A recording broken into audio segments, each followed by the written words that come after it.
everybody. We're back with a new co-anchor of the CBS Evening News, John Dickerson.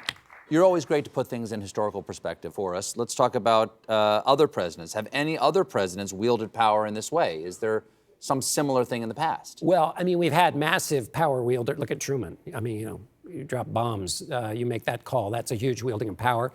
Seized the steel industry. So we've had presidents who've done very powerful acts. Any act of war is that. But I think one who has come in, I've been going back and looking at what the claims that were made about FDR when he came into office, because things were so bad, a heck of a lot worse than they are now. Things were so bad, there were some supporters of FDR's who were saying, why not a dictator? So the New York Herald Tribune, I think at one point said, a dictator if necessary. And the idea was basically give him lots of extra power to solve the problems we have. Well, certainly we're at a time now when autocracy is rising around the globe, and so were the 1930s. I mean, it's just sort of de rigueur to have a dictator right now. Well, literally back with FDR, I can't remember whether some columnist said, if we need FDR to be our Mussolini, then that might be necessary. But when you look at what FDR was asking for as he sought to originally expand the presidency, it was teeny tiny. He went to Congress and said, I need a little more staff because the modern age runs very quickly and I need more people in the executive branch.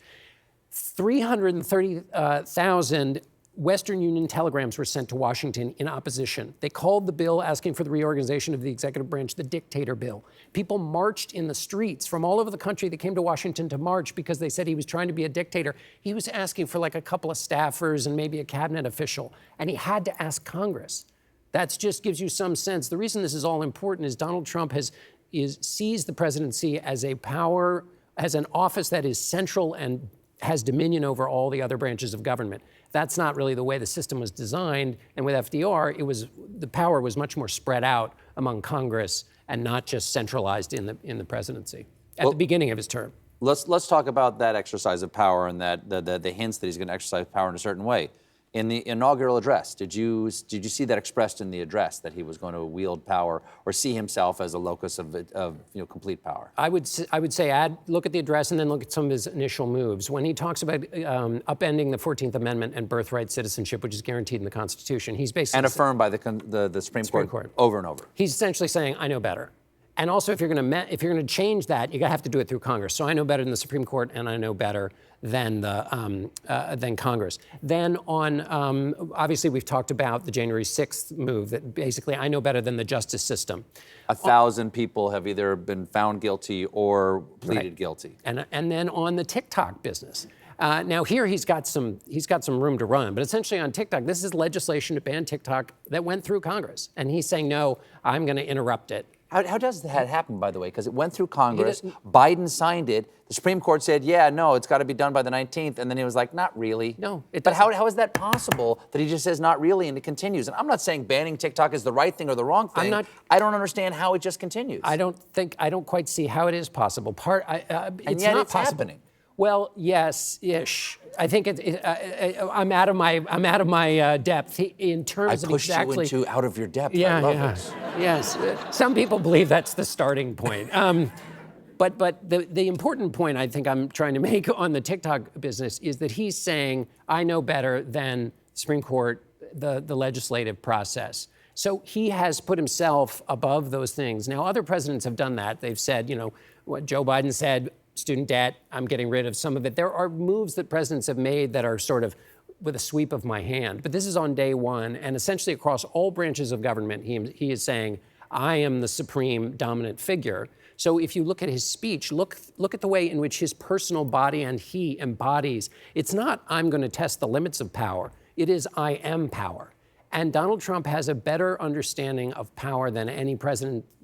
I don't know, FDR was pretty good too, but he understands power. And if you want to, the symbols of that was the tech CEOs who were there to pay him homage at his inauguration.